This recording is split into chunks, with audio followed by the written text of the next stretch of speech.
Welcome back. Welcome back to Green Box Gaming. Plays Delta Green, Impossible Landscapes. Thank you for joining us today. My name is Joe. I'm going to be your handler for this operation, and I am joined by three people who are present and here and probably have some redeeming qualities. I will go and introduce them in an order that is not indicative of how I feel about them or of any objective measures of their value or worth. So, this is the nicest anything anybody has said to me this whole week. Yeah, this Thank is you, nice. Joe. So I'm just going to assume the best out of everything you I said. feel loved. So starting with Brad, who is playing our U.S. Marshal, Hank Ellis. Hello. And I'm also joined by Jean, playing our journalist, Benedict. Hey. And then, again, last but not least, because, again, as I said at the top, it's not indicative of their overall quality, Dace, playing Benji, our historian. Giddy up, cowboys and cowgirls. Giddy up.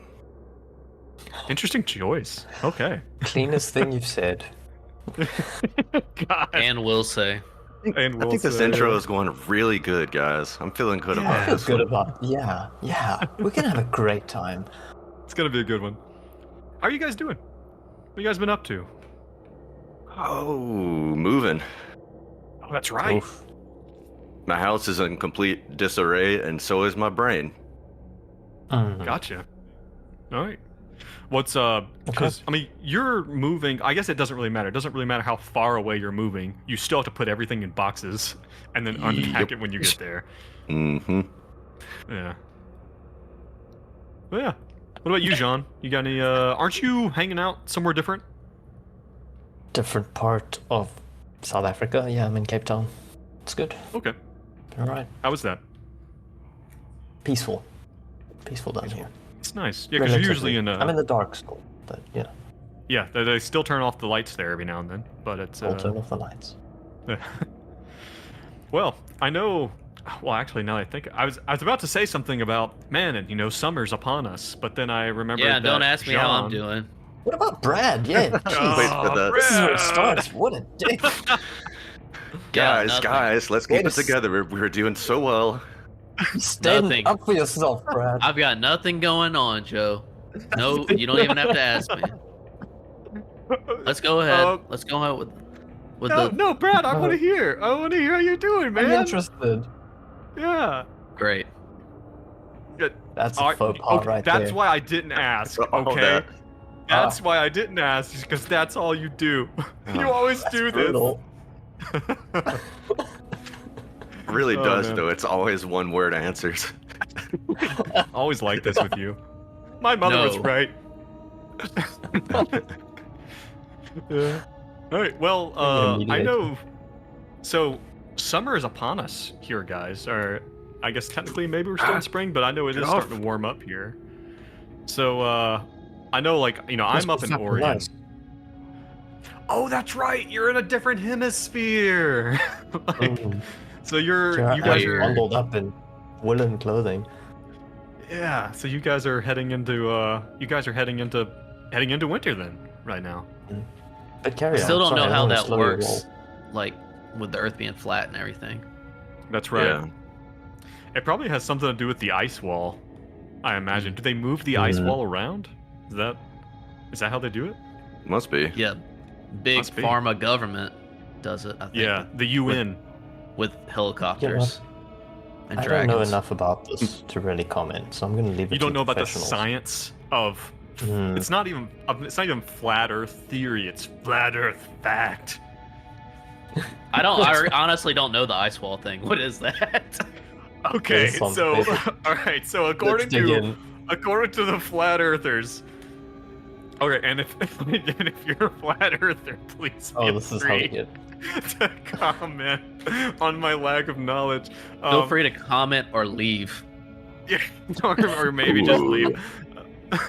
So, if I understand correctly, so the Earth is flat, it's like a disc or something, and along the edges is a giant ice wall that keeps people and the oceans from falling off. And if you get near, if you travel too far, you get too close to the ice wall, the UN will come with its mighty military power, and will either escort you away from the ice wall or disappear you / kill you. So it's just like Game of Thrones.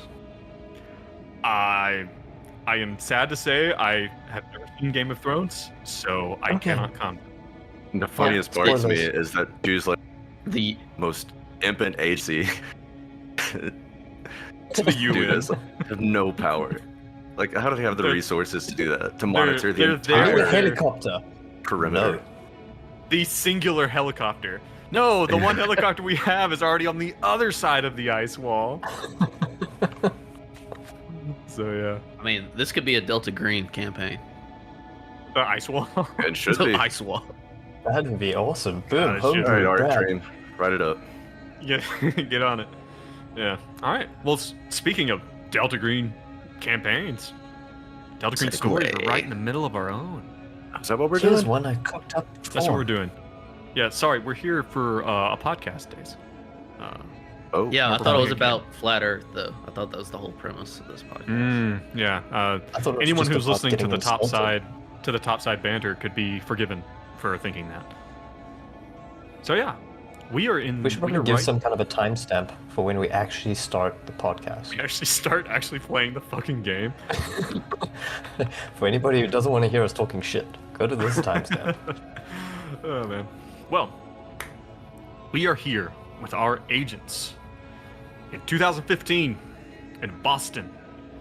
The team was originally recruited to investigate the disappearance of 3 agents from a Delta Green sponsored insane asylum. They investigated and determined there was some foul play, but they haven't managed to circle back to it because it became very clear to them that not only was there foul play, but also that their briefing officer, their in-game handler, was almost certainly had been affected by the unnatural. The team began to investigate their handler, Agent Exeter, who they later determined to be Dr. Elias Barbas. They investigated his home. 2 of them were nearly killed in a combat encounter with a mechanical construct, basically like a clockwork steampunkish Terminator that almost murked 2 of them. They were able to recover from that and eventually were then actually black bagged Dr. Barbas and discovered that he too has been corrupted by the powers of the King in Yellow. After an incident, and I'm not going to say it's anybody's fault, but Benji did gun down the man as he was strapped to a chair, as one does. And It happens. It happens, especially in Delta Green. And you guys then began to investigate his home again. When you returned to his home, you guys again came to blows with the Lion, which is this mechanical creature, and were able to destroy it without taking any damage. It's incredible what happens when you guys are super, super paranoid and very well armed and very well prepared. So, good And job. very guys. lucky. And lucky, yeah, it is worth noting. You Debatably guys are much so. luckier. Oh yeah, there Remember were the 2 amount of fumbles. Yeah, that's Huge right. fumbles. Someone Yeah. rolled a 100. Can't say. I think it was who. me. Who would that I don't be? know. Not Brad. It was. It was me. Yeah. Yeah, Yeah, you it were was you. so pissed off. You had to get up and turn the AC on. 'Cause you- Just so hot under the collar. That's why I've just blocked it from my memory. That's how pissed I was. Somebody rolled 100. Somebody. You guys investigated Dr. Barbas's home in Medford, Massachusetts, a little suburb. You guys had figured out that this home, this place, is obviously influenced by the King in Yellow. There's something like similar to the way the McAllister building was last season in 1995, that there was something going on here, that the influence had grown into the, not just into the home, but actually into some of the property as well. You guys begin to look out throughout the house. You find a lot of weird stuff. You find some references to. I'm thinking of like some of the evidence you found last time. You found a cell phone that was apparently hidden, taped underneath the counter in the kitchen, that had the demonic symbol. One of these demonic symbols that like you had experienced in the past, but this time not of a demon called Person, but this time of a demon called Citri. You guys then found a book that bore the name that someone had written inside, like property of a name that you had seen before, Samahina, who was the head nurse at the Dorchester facility. So you guys had found that. You guys made your way upstairs and found more oddness. You found like a place, a kind of shrine or altar where this person demon symbol was inscribed into the floor. And lastly, you guys had heard about this another entity called the Scribe. You entered the last room of the home where we ended last time, seeing a machine that you assumed to be the Scribe, and a pile of these, not books, but book covers that are very, very much remind you of the Red Book, the King in Yellow in the red cover that you guys had. And when we ended last time, you guys had just recovered a piece of paper, a cheat sheet that Dr. Barbas had, that had a lot of personal info about each of you guys. I'm actually going to transition for those of you watching the VOD, or for those of you with us here on Twitch. I'm actually going to transition over here to that handout, so we can take a look at it. So this is the handout. It has a lot of interesting information about the characters, their personal names, their code names, their habits, their bonds, and then several interesting little tidbits, like for Benji, read the play, in the play. For Hank Ellis, looking for Abby, will find her in the end. And Benedict is playing part. Act 2, Scene 1. And that is where we ended it, with the characters realizing that a lot of their most private info, and I imagine that as you guys are looking this and handing this around, I mean, you each are reading things about each other that you have no idea. You don't know each other's bonds. You're surprised to see, Hank, you're surprised to see Sandy mentioned on Benji's list. You know, you're someone who used to be a bond of yours, a waitress at a Waffle House that you used to hang out with. But you're seeing loads of different things about each other, things that you didn't know, your personal addresses. So, with that in mind, what do you do? Didn't we also find another symbol about Barbas? I think that you guys, or maybe that was the one that was in... Yes, that's right. I think you guys had found out, because when you guys had originally been summoned for the briefing from Agent Exeter, he had reserved the room under the name Barbas. And maybe it was a symbol in this room elsewhere.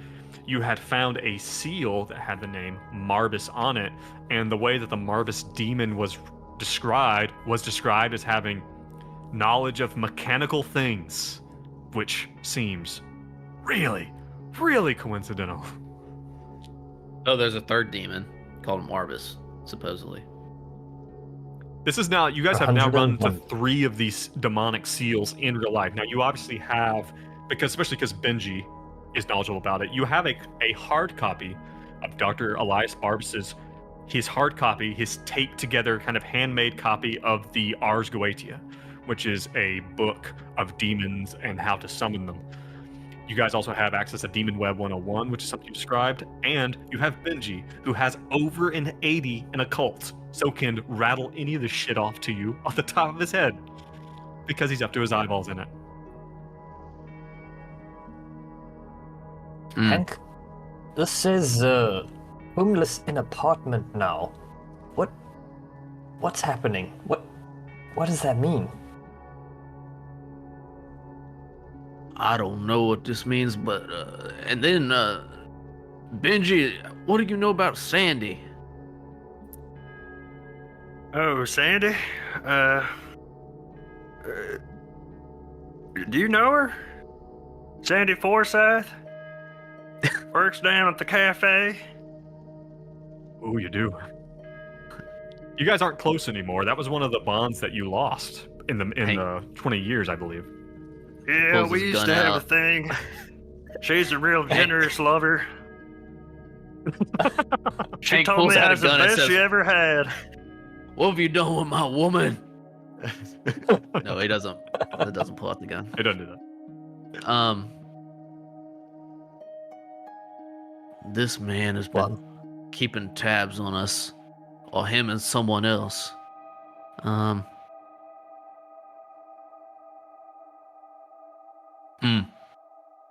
a bit more disturbed about the tabs that don't seem to plug in. What are these last points? I'm not happy with this. I'm not happy with this at all. Can agree that we need to burn this. Hank just wants to get rid of this completely. Yeah. Yes, without a doubt. I just All right. there's something on Benji's list. What does that say?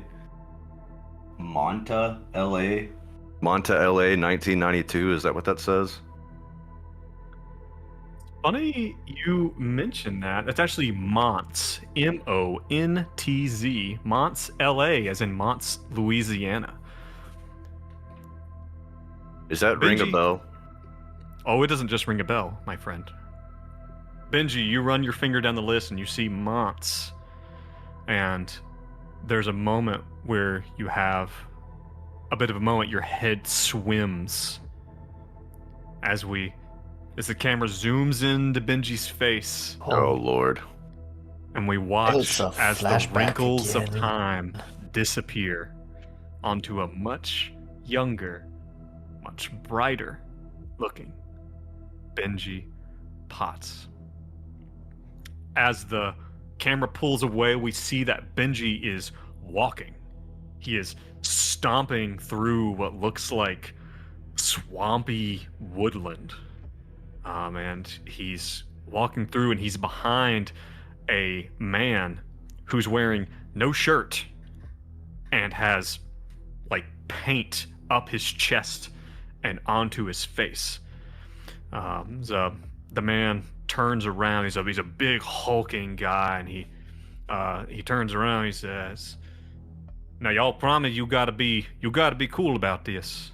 I told him that you'll be coming. I told him that you'd be respectful, though." Yeah, absolutely. Hand on God. "And by all means, don't mention nothing about the big man while you're here." Y'all kin it? Roger that. Benji, you are in Montz, Louisiana. It is 1992. You are, after your experience at the crossroads with the strange man in the yellow suit, you have continued to go down this road and investigating this connection between the blues and the unnatural, and you found your way to Montz, Louisiana, which is a small town out, it's on the outskirts of New Orleans, and you have come into contact with this group who supposedly practices this music-informed kind of voodoo. And voodoo is the actual traditional practice of voodoo. It's like the kind of basis for which voodoo gets its anglicized, popular idea. But this is like the true traditional voodoo that exists. And not only that, many of you have probably heard of hoodoo. Hoodoo is actually a real term in the practice of voodoo, and hoodoo is basically evil magic, where voodoo is not necessarily evil spirits, where hoodoo kind of encompasses the use of evil spirits and evil magics. You are walking through the forest. You're being led, and you can see through the woods. You see that there's an area where the land dips down and fills with water, and then on a small kind of island out in the middle of this low, marshy, like pond, you see a fire. You see people standing around it. Your guide, whose name you still do not know, begins to wade off, getting between his knees and his hips, deep in this marshy, disgusting water. He said, "Come on." Hey, brother, are there gators in there? Should I be concerned? He laughs. "Of course there's gators. Come on." All right. Hey, by the way, what's your name? You did you have to do this? Did you have to do this to me right now? He said, by the way, whose name you do not know. I thought that was a cue. He's Thibodeau. He's Thibodeau. Oh, that's pretty. Hey, I Thibodeau. Come on. We don't want to miss. All right, here we go. He's on high alert, looking for anything that's moving, and he ripples in the water. Yeah. You're so paranoid as you're walking through the water that you don't even really take notice of what's happening, and it's not until you get your feet not necessarily planted on dry ground, but on marshy, wet, soft ground that you manage to look, and you see that in front of you is, like I said, like a small island kind of raised up out of this marshy, murky water. There's a pretty good-sized bonfire in the middle of it, and all around you are the sounds of instruments. Everyone there seems to have a different instrument, and they seem to almost like an orchestra, be like getting tuned up and ready to go.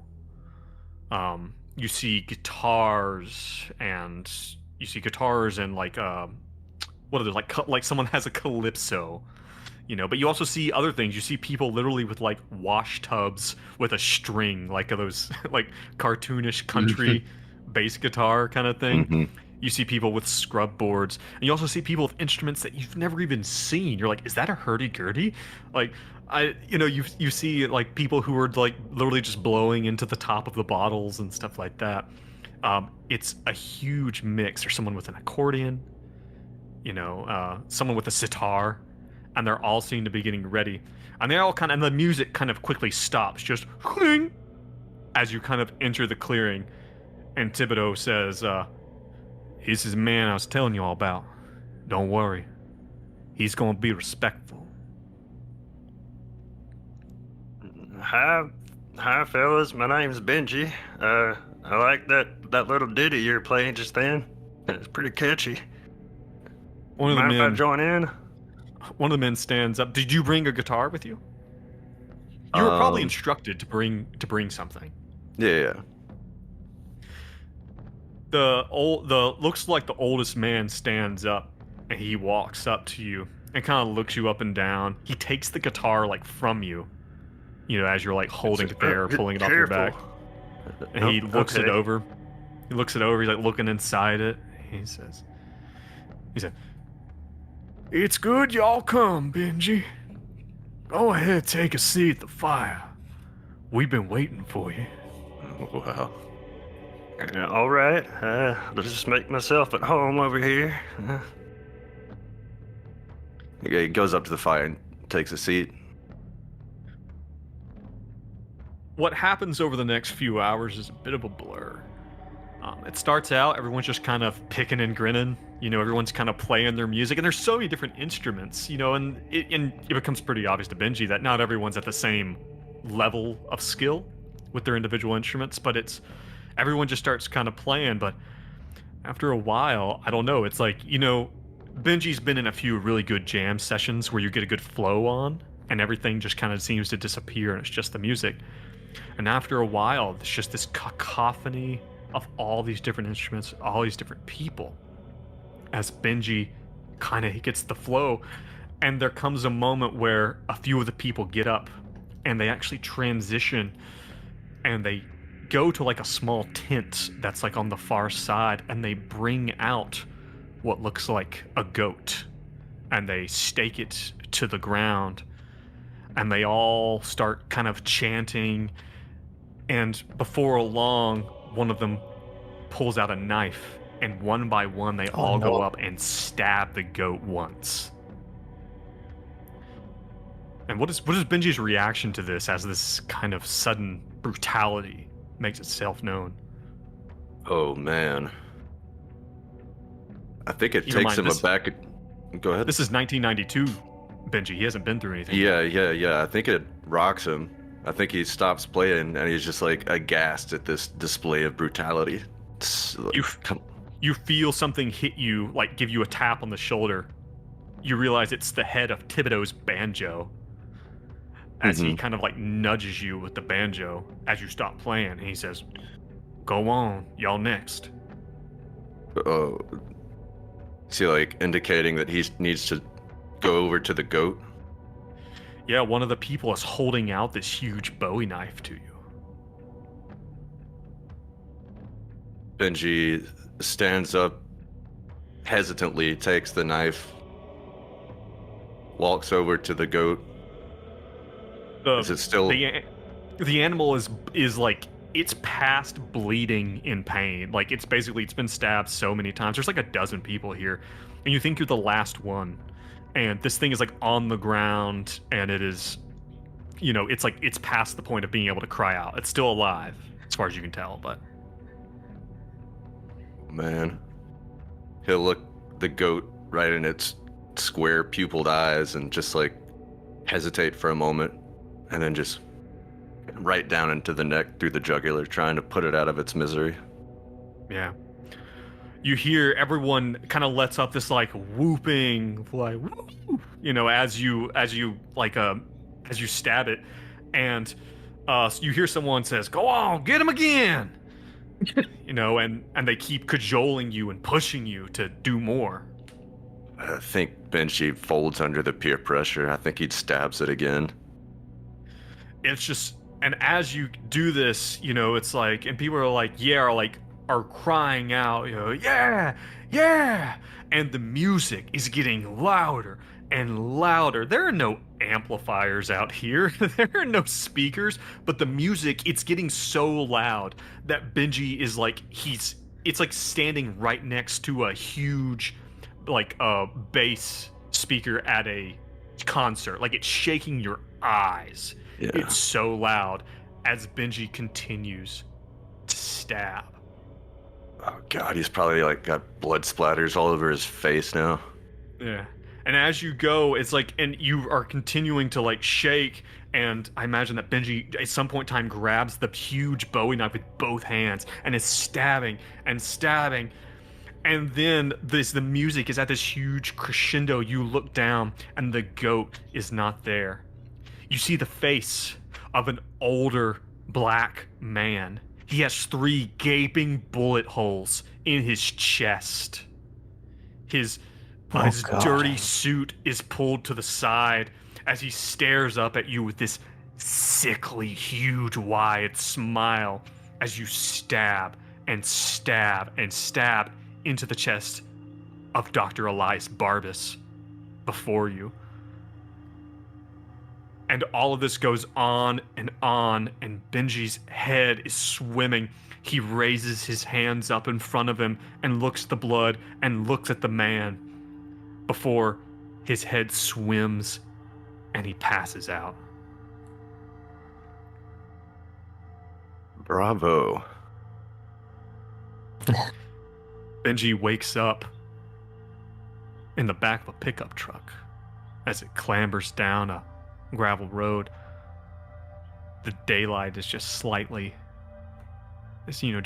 kind of hitting him. Like there's just a little bit of light through the trees that kind of hits his eyes, and he wakes up. The truck kind of careens to a stop from a high speed as it slides on the gravel. Benji looks over to see his car at the place that you had met Thibodeau.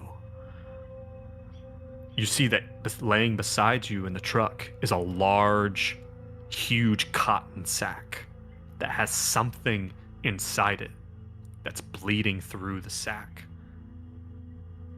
the door slams as Thibodeau, now wearing a shirt, his face still painted, but with a shirt pulled over his body, comes up, says, all right, Mr. Potts. I believe it's your stop.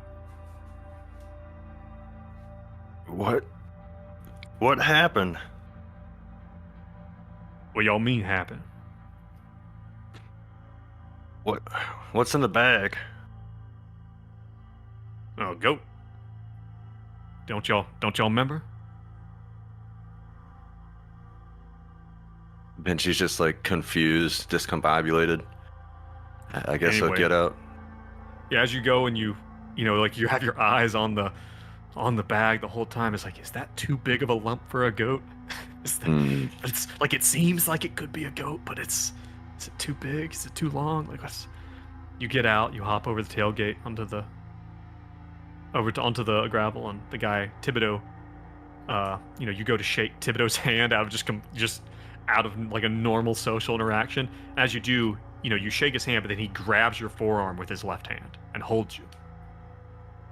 He says, now, I don't think I gotta tell you that you gotta be respectful in how you write this up with that paper you're doing. Yeah, of course I will. All right. Well, don't y'all worry about coming back here. We ain't gonna meet in this place no more, so it's been good, Benji Potts. I appreciate you, Thibodeau. He smiles, chuckles, gets in the truck, cranks it up, and just as he's heading out, he hangs his head out the window. My name ain't Thibodeau. And he drives off. You're standing there looking at that as you're watching the dust cloud disappear into the distance as you stand there by your car. You look down at your nails and see that along the edges are still the blood. Looks like someone's wiped off your hands, but there's still blood in the creases.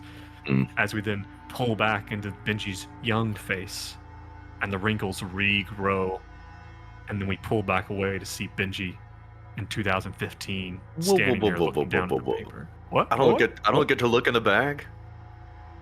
No, you don't get to look in the bag. It's a memory. You didn't look in the bag. All right. We're What's in the back in bag? What's in the bag? Bag. So here we are. It's like, Benji, can you hear me? Yeah. Where the hell did Yeah. that guy go? Just You zoned been out. Staring at this paper for 15 minutes like you Yeah. were having some kind of flashback that might give a fourth wall audience more insight to your character. Oh no, brother. I was just thinking about all them good times I had with Sandy. Oh, Ooh, got him. What? Don't you talk about Sandy anymore. Don't you dare mention her name. You son of a bitch. We'll discuss that later. I'm back. Sorry about that, fellas. Benji, do we need Yeah. to? Are you okay? Are you okay? Oh Did hell you yeah! take I've a never hit been to better. the head? Well, yeah. He's like Metaphorically visibly speaking. He's like visibly sweating. Yeah, I'm fine. Is there anything you need to tell us?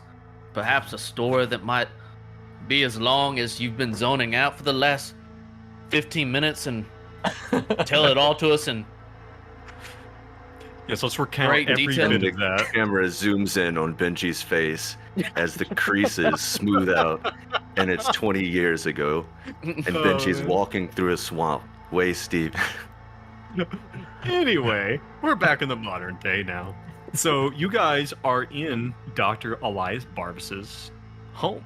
You have this pile of these book covers that you've discovered, this pile of discarded this piece of paper was found on a pile of discarded invitations, similar to the invitations that you guys had received. And in the middle of the room is still this machine.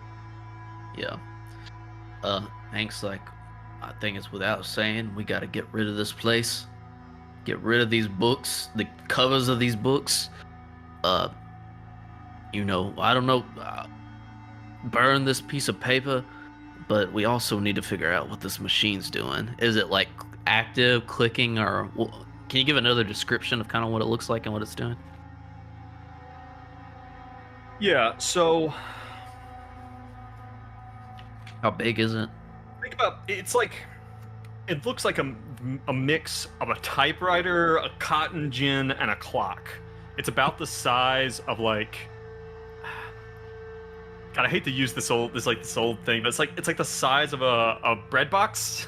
You know, it's like it's probably like 2 foot cubed. Like it's like this kind of big chunky machine that's on the middle of this desk. It's sitting there, and you see every now and then you see one of the strange little pieces of machinery kind of move and then move back to where it was, and there is a light clicking that's kind of constantly emanating from it.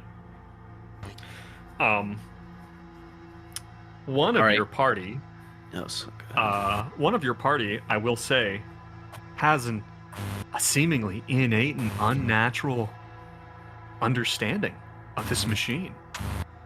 Don't even have to roll. Don't you? What is your skill in Carcosian clockworks that you received? Well, thank you for asking. And I'll tell you that. Presently, as we don't 35. 35. 35. Okay. You, Benji, as you have this feeling, I don't know, is Benji gonna is he gonna go over there and investigate it? Are you guys moving your attention over there? I don't want to push the story. I'm sorry. Yeah, definitely. Yeah. Oh, that's fine. You go over there and you see that it has very much like a printer style hopper that looks like you would load paper into.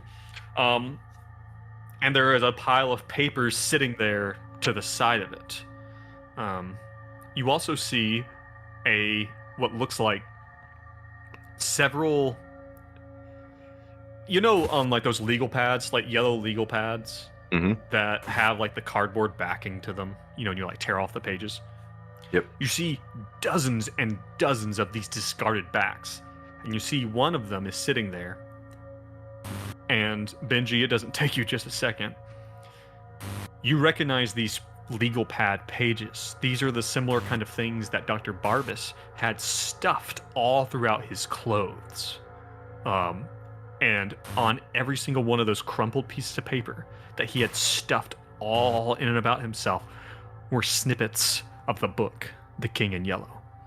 Benji, you see this and you realize that on this notepad, Barbas has written out the entirety of The King in Yellow. That in and of itself basically is a copy of the book. There's also a big stack of big reams of blank paper that look like they could be loaded into the hopper. But as you look at this thing, is mass producing the King in Yellow. Well, the legal like- pages are handwritten, right? I know, that's what I'm confused, but there's a spot for you to load paper into this thing as if it would type out. Yeah. Benji's gonna load up some paper in there and see what happens. No, Benji, don't do it. No, Benedict. Benedict runs in, and he smashes the machine. Oh shit! Oh, okay, all right. As you, Benji, stand back. Whop.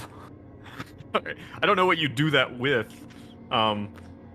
Picks up a book. He tries to swat it like a bug. Take this machine. Whop, literature, the only thing that you've been immune to. I think there's enough junk around here that you could probably pick something up and go to town. Sorry, if you're gonna attack this thing, I'm attacking. All right. Are any of you gonna do anything to stop him, or it's just gonna happen? If this is happening, this is happening. I want to give everybody agency. Benji's not gonna stop him, but he's gonna be like, What the hell are you doing, Benedict? That's a priceless artifact. We need to understand it. It's it could dangerous. help us. It could help us. We don't need to understand anything more, Benji. Nothing more to understand. Is he saying this Look while at he's just this. going to And he town pulls on back it? Look at he's like pulls back his stab wound to his neck. Right. There is no more understanding needed. But he's gonna do the exact same thing that caused the stab. Yeah. All right. Yeah, you pick up like maybe there's like a crowbar or something there, or just like a piece of lead pipe, and Bennett starts wailing on this thing. It's not an. Okay, I'm gonna go ahead and spoil it for you guys. It doesn't burst to life and attempt to murder you guys. Pieces are flying everywhere, and this thing is like it. I don't know. It seems to almost be like twitching and struggling against these strikes. Like as he comes down with one of the blows, one of these weird, like there's a stylus that looks like it has like a quill or something on the end of it. It almost like appears to come up defensively as if to deflect his blow, but he just strikes right through it. Blam, blam, blam. And it gets to the point where the clicking stops. There's like a click, click, click, click, cling, and like spring as like a spring launches out of it. Oh my god, Benedict jumps back after that spring. Yeah. We'll never know what it did, but perhaps it's for the best. It's not worth it. Well, but even that right there, I think that is such a good part of like Delta Green, where it's like one player's like, no, we can understand it. Maybe we could use it. And the other player's like, no, it's too dangerous. Like it's just that's always a balancing act of these kind of games. Hank did a search, but he failed. He was gonna look around for something that is not in Barbas's handwriting, like something that perhaps this machine would have produced given a blank sheet of paper. But I guess that's I'm sorry, go ahead. I don't think we should. These things are too dangerous. We have to be real here. The time for investigating is done. It's time for action. It's time to get back to basics. We need to fix the situation. There have been too many stab wounds. If we don't understand it, we can't shut it down for good.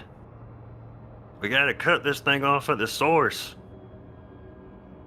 How is this thing powered in the first place? Benji, do you know anything? Well, I would tell you to get and smash the shit out of it. Well, perhaps, Benji, well, maybe this would be safer. Maybe you could look at it now that it doesn't have the chance to ride anything, and see if you could derive any sort of what it might have done. And it could have stabbed you in the fucking hand had I not done what I did. And you call me paranoid. He saved your life just now. And now we're fucking equal, Benji. We are absolutely not even. You just smashed a bread box. I saved your fucking life. It's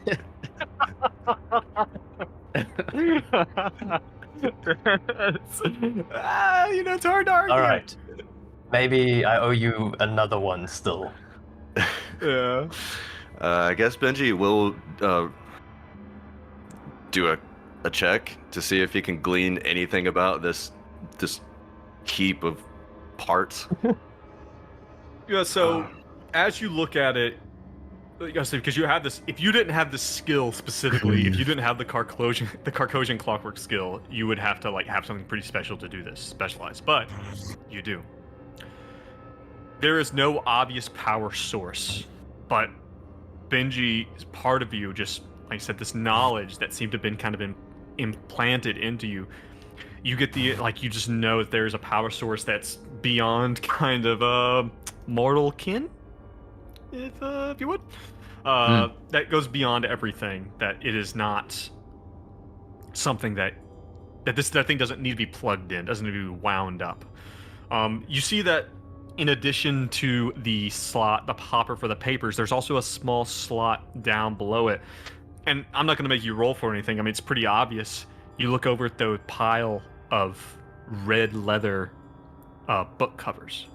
Maybe you go pick one up and you hold it up to the slot, and you see that these book covers can be also fed into the machine. And you would not be surprised if, as Benji, or not Benji, but as Benedict and Hank had surmised, that this thing might actually be capable of wholesale producing these books. Okay. Not just writing them, but actually binding them. And you see that there's several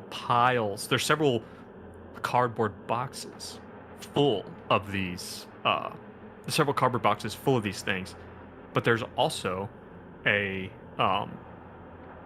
several empty boxes that appear to the there's like several empty boxes that all seem to be piled up next to a small door at the end of the room.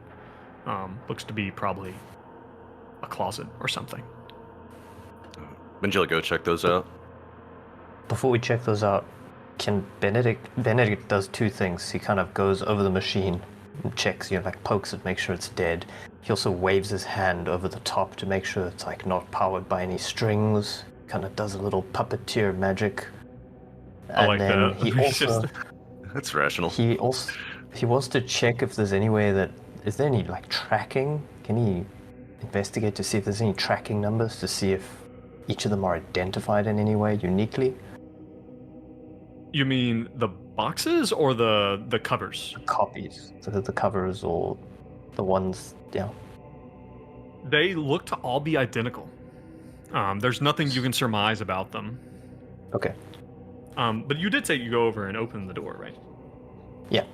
Then he saunters over to Benji. Great, Says, fantastic. What have you found there? Also, real quick, well, I'll hold on a sec. You go over to the door, you open it up, and for the most part, it does indeed look like a closet. And a lot of these boxes, like dozens of these empty boxes, are all stacked up in here. Maybe kind of thrown in a small pile, or like a few of the book covers that maybe have been damaged, like they've been torn or something. But something else strikes you a little odd, and it actually catches your eye faster than anything else. You open the closet door. It's just a small little closet. On the inside wall is another door. It's a very small door. It's like no more than 3 feet tall. Just built into the wall. A wall that, as far as you know, should open up to the outside of the house. Fellas, Oh, we might Lord. have an Alice in Wonderland situation here. Oh no. Not like that place. I'm gonna open this here door. You fellas want to get your guns out? Wait, is it nighttime? Joe? I believe it is. Yep. Guns at the ready. Yep. Benji will walk over and open the door. What does he see? Well, you see that the door itself has a little mail slot in it. That's not a traditional mail slot. It looks like it is Ooh. it looks like it is the perfect size to slip one of these books through. As you open it, you are kind of surprised to see that as soon as you open it, there are metal bars across the door, vertical bars that would prevent you from moving past. It seems to literally be barred, like an old school jail. It just has these huge metal bars, and the room beyond is extremely dark. I assume you have a flashlight or something. Yeah, surely. You obviously have a flashlight or something. You shine it out, and you see that it looks to be a short tunnel. And you can see a little ways back what looks like a rickety set of wooden steps. And as you shine up the steps, you see that the steps go up to what looks like a trap door. And you see that there is on the wall a singular light switch.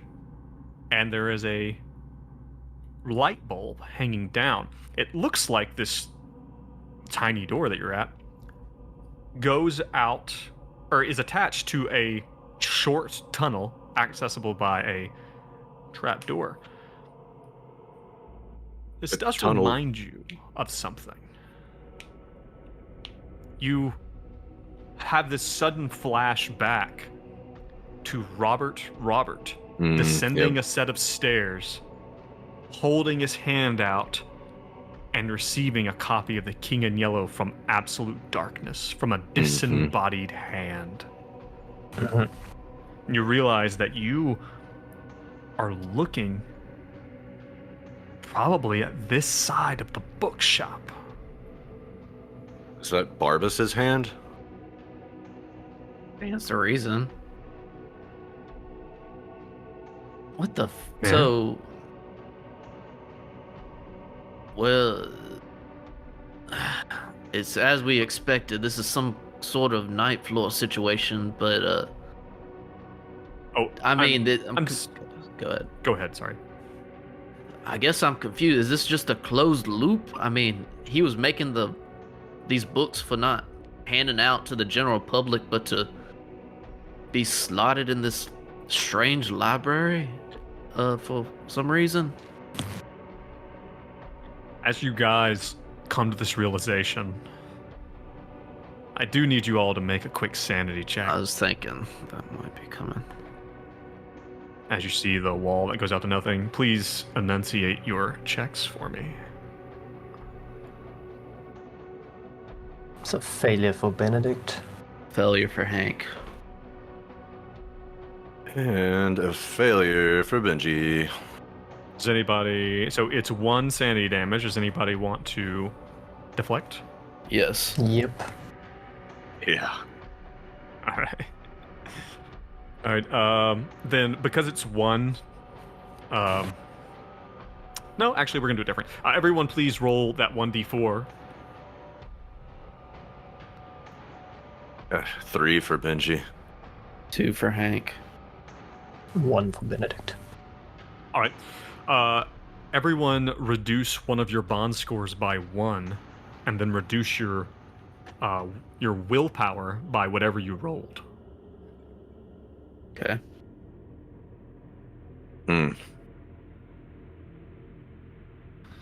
So yes. Who are you deflecting your bond damage to there for Hank? Sydney. Sydney. Cindy? You mean Cindy, the girl from the records? Yeah. What's her name? Okay. I thought it was Sydney. I thought it was Cindy. That's how much Hank cares about her. That's how He much he is cares about her. all over the place. What about Benedict? Who's he deflecting that on? Benedict deflects to Barlow. And Benji? Dr. Wendy Wright, his mentor back in school. Right. As you guys retreat from the door, you do see this. You know, you're attracted. Maybe Benji more so than the others is attracted to this. One of these small excerpts that are written out in Barbas's handwriting. Would one of you please read that for us? What about Benedict? Benedict loves journalism. He's very comfortable with papers, as I He's very understand, comfortable as I with papers. recall. He doesn't really want to read anything further, but no man can say when one ends or the other begins. Away you, pale demon, look not on our lives measured only by your profit. The clock has struck, and now it's time. Unmask, unmask. And none shall walk or move or scream, for this place has gone beyond time and tide and reckoning, into the grey places where our dreams go, there finding nothing to die. And that was lovely. This man is... Did you man just come is up with crazy. that, Benedict? That was No, I great. found it on this You got a real goddamn piece of poetic paper. streak. I'm tired of picking up pieces of paper. I don't want to look at another piece of paper in my life. Yeah. Fellas, I'm at a loss. I mean, I don't know where to go from here. I'm guessing, like I said, I mean, do we really want to go back to that bookstore? What's to find there? Should we go back to the mental health facility? I'm not sure where to go now. Well, you remember- guys do have some leads. You have the phone that you For found. sure. You have the book, which kind of points you towards. You have the book that you found downstairs, which kind of points you towards Esther Samahinga, or at least someone with the same last name, Samahinga. I think it was D. Samahinga. Oh, Samahina. yeah, there was a book that had obviously, Yeah. do that. I guess the main concern right now from Hank's perspective is like he doesn't want the book getting out to the general public, and that's what I assumed he was doing till now, but now he's just putting these books in this like library that's, in between space and time, I guess. Yeah. Which doesn't seem like a huge concern. It's hard, Right? Well, you know really. that's how. What? It's really nothing. I mean, in the grand scheme of things, I mean, who can find this library? I mean, I don't know. You know Abigail Wright found it.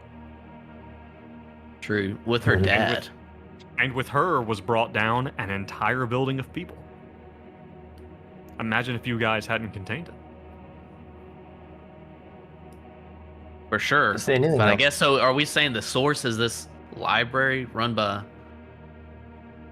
You also don't know if you can find it again. You don't know how you found it the first time. Well, we do know that this leads to it, this door, so we can find it through this door. Is there? Does it look like we can get past that iron grate? You don't know if it would be possible without some serious ordnance or equipment. Oh, fucking angle grinder. You need Yeah, an for angle sure. grinder. Only. It always goes back to the angle grinder. So I guess, fellas, we Is- got to decide what our next step is. I mean, we have the phone. We could go try to, I don't know, talk to this demon of sorts, or go back to the psych ward and You think Get we got a down to what- hotline to a demon? That'd be pretty damn cool. Oh god. That cell Cool. phone. I think At that the- is a way to describe a hotline to a demon. Pretty damn cool. 1-800-CITRI.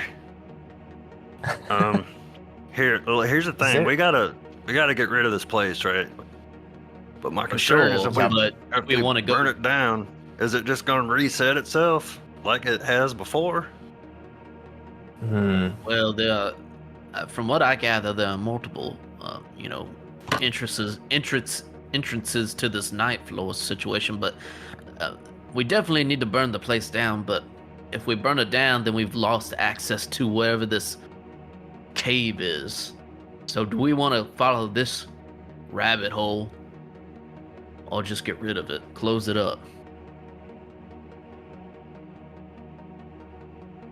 Well, we're gonna need some tools. We're gonna need some power to get past this iron grate here. So maybe we'll go out and do that, and then at the same time investigate these other couple of leads we got.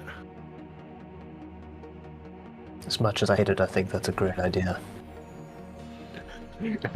Well, what's wrong with agreeing with me? I'm a It's smart fella. just- Did any of you recognize what I read to you? Did they recognize anything from it? Is that Oh, exerts from the King and the 100%. other? I mean, it's the- Especially Benji. It is the king. What is It's it? part of the king and yellow. Yeah. Yeah, and What is it? each one of Ooh. those excerpts has P, a number beside it. So it's Is that like like jumbled up paragraph? parts. Yeah, or Okay. Yeah, different pages. page Is there 110. anything that jumps out at any of you? Has Hank hasn't read it?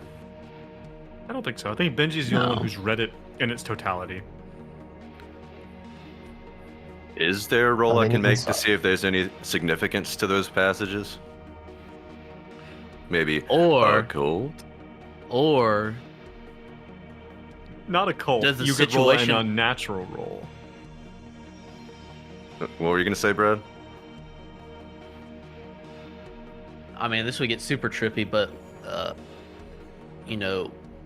it's kind of the scrap of paper that Barbas wrote down alludes to at least Benedict being inside the play, or all of us being inside of the play, does the situation have any parallel to what you read that we're in right now? I think that what Benji knows from the play is that one of the things that it's referencing, the unmask. Benji, in the play, there's a masquerade ball, and there's a strange person that shows up to the ball, and who's described as wearing the pallid mask, which is this flat white porcelain mask. And at the end of the night, when everyone unmasked themselves during the masquerade, this individual tells the person that I am not wearing a mask. This is my face. And that is kind of where things start to deteriorate into anarchy, chaos, and death within the story. So that is what Benji tells you about the unmask part, that's this character from the play. Weird. And you guys even hearing this, like, I'd imagine, especially Benedict, who seems to be a little bit kind of sensitive to me. He's like, I don't want to know any of this. Benji, have you read this goddamn book? You said you didn't read it. Did I say that? Did I say that? Damn it. I don't know if I said that. It even says red play in play on that scrap. Have you read it? So, alright. Well, it was 20 years ago. It's hard to remember. Damn it, I thought we were working as a team here. Now that you've read it, what is Act 2, Scene 1? What is happening in Act 2, Scene 1? Can you give us some background on that, Joe? No. No. Okay.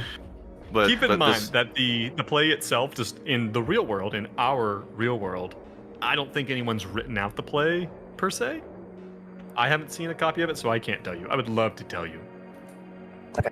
But point being, this scrap here is kind of like the climax of the play. It's like when shit starts to hit the fan. Right. Okay. Cool. Whatever that's worth. Well, Benji, I'm not angry, I'm just disappointed, but we should just continue. I think your plan is good. Let's go get a fucking angle grinder and check in with the mental hospital, see if they've got any space for 3 more. Honestly, I don't really want to go back to that hospital. I want to keep that last. That's going to be a whole can of worms. Like, if we're going to do anything in between, I say we do the cell phone. We try to call something on the cell phone. If we're going to do something... Brad. Okay. Frankly. At least you're honest. Yeah. We did burn quite a lot of bridges at that hospital. We did. Might just We, be best. the general we. The general we. It was not. It wasn't Yeah. one person. The handsy we. Okay, so then are we going to phone this demon up on the cell phone? I don't believe I'm saying this, but are we going to phone a demon on the cell phone without battery? Oh, it's What out is of my battery. life? You have to find a charger. You could go buy a charger at a gas station. It's not Let's a go get a problem charger. This seems like an appropriate quest for us. And an angle grinder at Home Depot. Okay. You guys, it doesn't take you long. Like I said, you can go to any gas station. You guys still haven't decided what to do, or I guess you're gonna come back and try to break through the bars of the of Barbs' house. I think so. Yeah. Oh, God. All right, so you guys need to go get an angle grinder, an angle grinder, and a. Yes. This is all I've ever wanted. It's the world skeleton key. Like, the only thing better than an angle grinder is probably like an excavator. Like, that's probably the only thing that works a little better. But you guys make it to like a gas station or something. Or maybe even one of the chargers that you have for one of your cell phones works. You plug it in, and it boots up pretty quickly. While And we're en route, just Benedict is kind of reading through Citri to try and prepare himself, and I don't think he finds anything. This person just makes people naked. Depicted with the face of a leopard, wings of a griffin, and he changes into a beautiful person. So he tells this to the others. He says, just keep your clothes on, watch out for leopards. Listen, with I wings know we and typically take our beautiful clothes off, people. guys, but let's do our damnedest to rein it in, keep them all on. So you're like reading. Are you reading like Barbas's copy of the Ars Goetia? Like, did you take it with you? I guess? He's on Demon Web. Benedict is starting to go Right. inwards. Who's looking at the phone? Like, one of you's driving. Benedict's busy on Demon Web 101. Is Hank driving? You want to call Benedict's Benji still or you having want the to wasp call? reading. Benji wants to call. All right. Oh boy, I guess does he. Hank's driving. All right. You open it up, and it boots up. It's just like a little burner phone. Like, you're very familiar with this. There's Satan in the contacts. Right we go at the straight to tippy the top. Right at the tippy top is old Lucifer himself. So you open up. It's a little flip phone. And it has the symbol of the Citri demon, the seal of the demon on the front. You open it up, and the first thing you see is, you look through the contacts. There are no contacts programmed in the phone. There are a series of text messages and there's call logs, but everything is just a phone number. Someone has gone to, has made sure not to put anyone's names or anything in here.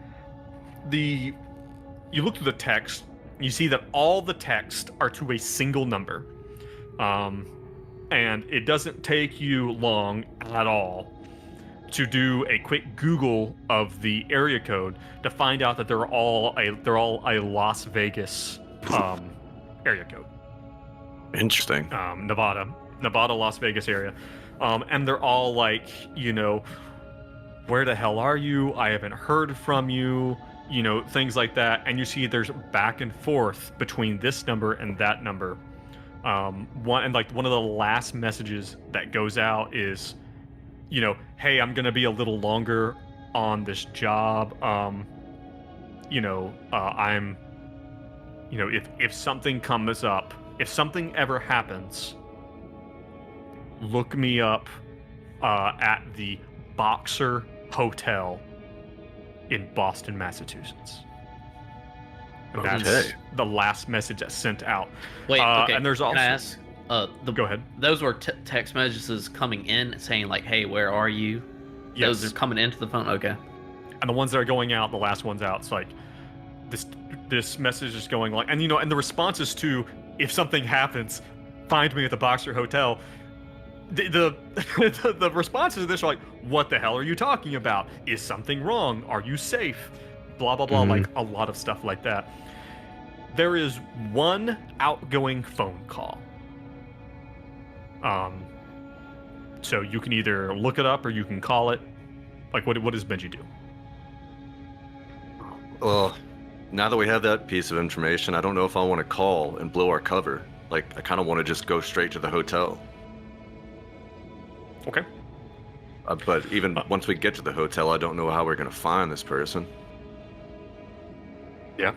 Benji's sharing all this with Hank and Benedict. Well, we could just try looking up his name. I'm assuming this is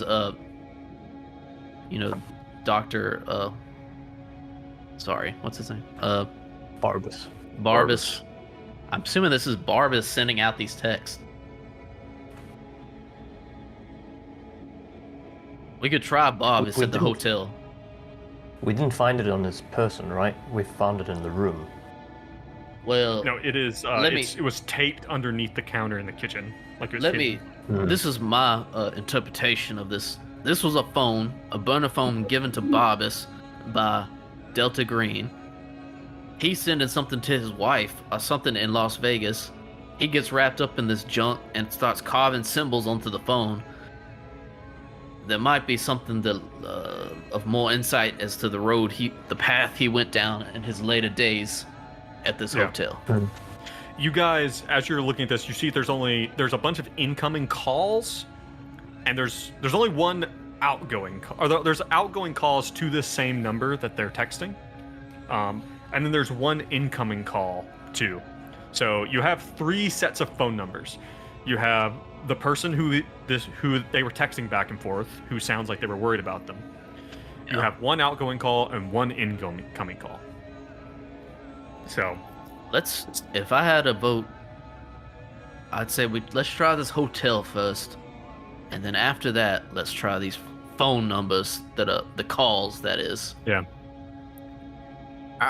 I'm confused. Was it Barbas that's staying at the hotel, or was it the person he's don't talking know. to? We don't know what we're gonna find at the hotel. The owner of the phone seems to have been staying at the Boxer Hotel. Okay. Could have been Barbas, but this could be some kind of last will type situation. Can we get your friend, the sandwich buddy that you have, to look up this number? Do we have resources? Is to that what find we're out the going owner? with for the name? That's Sandwich sandwich motherfucker. Sandwich. ACEL, I think is who you're referring to. ACEL. The sandwich Whatever guys. they're called. We could. Well, you know Do that we you want- could probably look up these phone numbers, like between Benedict. I would say between Benedict and Hank, you both think that you could probably use some of your connections, use some of your skills, to look this stuff up. What is each of your bureaucracy skill? 32. 52. Let me see. Where are we at? I think it's His is only higher. high Mine's because 42. I mean 44. His is higher. He's failed it every single time. Both of you feel that you could probably get this number tracked through either law enforcement or like some backdoorsy investigative journalist kind of things, and you wouldn't really have to make a roll for it. You think you could probably just do that. You think you have, because your skills are high enough that you think you could figure that out. All right. Let's do it. Yep. We're gonna do that on our way to the hotel. Make a few calls and try to. He'll take one phone number. I'll take 2 or something like that. We swinging by Home Depot on the way? Of course. Damn straight. Of course. You guys want to go with the DeWalt or the Ryobi?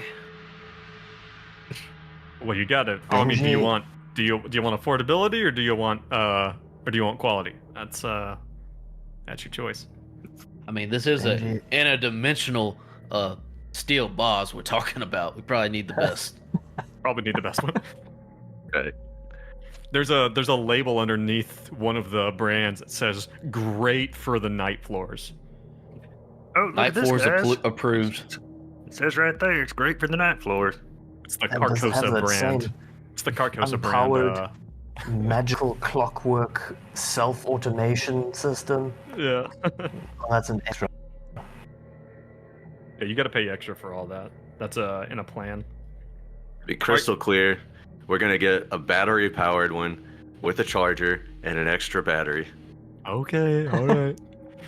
All right. So you guys pick that up, and then you head to the hotel. You guys have made some calls in the meantime, Benedict and Hank, to run down some of this stuff. Hank, you get a call back pretty damn quickly about the phone numbers, about the incoming call with the number. You get like one of your agent friends from the Marshal Service tells you, he's like, Hank, yeah, hey, listen, I ran down that number. I actually plugged it into the federal directory, and actually came up. That's a DEA number. He's like, that is a. So I've got the name here of the guy. Do you want it? Yeah, lay it on me. Yeah, it's a Agent Ruben Hardrick. Okay. He's a DEA guy out of Nevada. Okay. All right. Yeah. You okay, man? We haven't seen you around the office. Oh, just working late on this case. Everything's good here. Did you get anything on the second number going out? Yeah, I got the other two numbers. Yeah, I pulled them up right here. The first one is another, looks to be another Nevada number, registered to an Ophelia Citri. How's that name familiar? Citri's the demon. Citri. Oh. Any information on this character? Well, yeah, I got the address for you. Do you want that? Yes, I would like that. Okay, he gives you the address. So He said, beyond that, and he gives you like her basics, like her birth, all the info you would need to look at it. Yeah. It's like, and then, and probably about that time, Benedict, you get a call back, and you get some very similar info. You don't get the info about the DEA number, but you get some similar info about this Ophelia Citri, and then they tell you, yeah, looks like we've got this other number. That's a local number. It's what is it? Dorchester Psychiatric Hospital. God damn it. Okay. This is the you text okay? going out? This is the text going out? That was the outgoing phone number. He I'm called not us, okay. Whoever had the phone had called the number. So you've got text back and forth to this woman, Ophelia Citri. You've got an incoming call from this DEA agent, an outgoing call to the Dorchester. And you guys right now are I'm sitting. not okay, but thank you for asking. I'm having a terrible day. And I hope you're having the same. Jesus. Bastard. Oh, Slams the man. phone down. Slams it down. I just side-eye Yeah. Benji after hearing him just say this to this person. Yeah. And Maybe then, we should go take a break and get some Arby's on the way back. God, some That ice would be cream as lovely. well. All right, you guys stop at an Arby's, and I think that's actually a great place for us to go ahead and stop here. Man, you guys just uncovered a whole can. You talking about the Dorchester being a can of worms? Man, you guys just Goddamn. uncovered a whole bunch of other stuff in this single cell phone. Should not have used it. Should have crushed This it. whole thing Should have is crushed it. no. You can't hit everything with a lead pipe. Watch. Watch me. Not every problem can be solved with a lead pipe, Benedict. Yeah. All right. Yeah. How are you guys feeling about that? Getting hairy, Good. man. I feel like I kind of have like a good overarching like idea of like what routes to go and like what's kind of connected, but now it's just getting really muddled. I don't know. I always feel good when we have leads. It's when we don't have leads that I get Yeah. like Get twitchy. Right. frustrated, more accurately. Frustrated. But I'm feeling Yeah. pretty good about it right now. All right. Well, everyone watching, everyone listening, thank you. Thank you for joining us.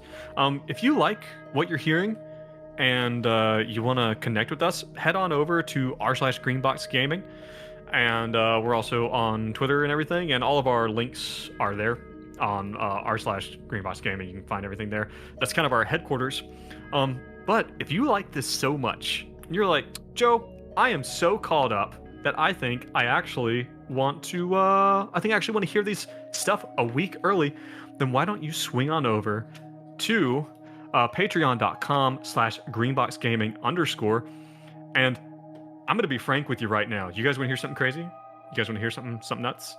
Mm-hmm. Go for it. Us or the audience? I just pulled up the Patreon. I had it up earlier today, and I just pulled the Patreon. We have a new patron. All right. Yeah, everyone, welcome Welcome. Andre. Andre. Hey, Andre. Andre, thank you, man. That's great. So Andre is joining our friends Steve, Kyle, Peter, Stuart, and Stuart. They are the first 5 our Nice. original Nice. 5 The OG contributors. 5. The OG 5, man. Speedo swag coming in. There, hot. it's on its way. Get him some maximum peanut butter achieved t-shirts. Maximum peanut butter. I want to see. Listen. I'm looking at you, Steve. I want to see a maximum peanut butter tattoo in your future, my friend. That's yeah. Don't But thank you forget- guys. $20 tier. We will battle to the death for you. Yeah, there will be lots Gladiator for. style. But yeah, hey, listen. That's only $3 a month, and you're basically just buying us a cup of coffee. And that money, it goes to pay for our for our servicing the podcast and for our other subscriptions to the services we had. Man, you guys really help this podcast be a thing and help it to continue. Thank you so much. And again, you guys, if you're interested in doing that, $3 a month is all it takes. You get to hear these. You get to hear all the episodes a week early, and you get a private RSS feed that you get all of the episodes directly to whatever device, your platform you're listening to. So it's pretty good deal. Sweet. So, you guys, thank you for joining me. Thank you. Thank you for Sure. running it. Yeah, and Loved it. for those of you watching on Twitch, stand by. We will be back in a little bit. And for those of you listening or watching the VODs in the future, thanks for joining us, and we will catch you next time. All right. Later, players. Bye. Future. Bye.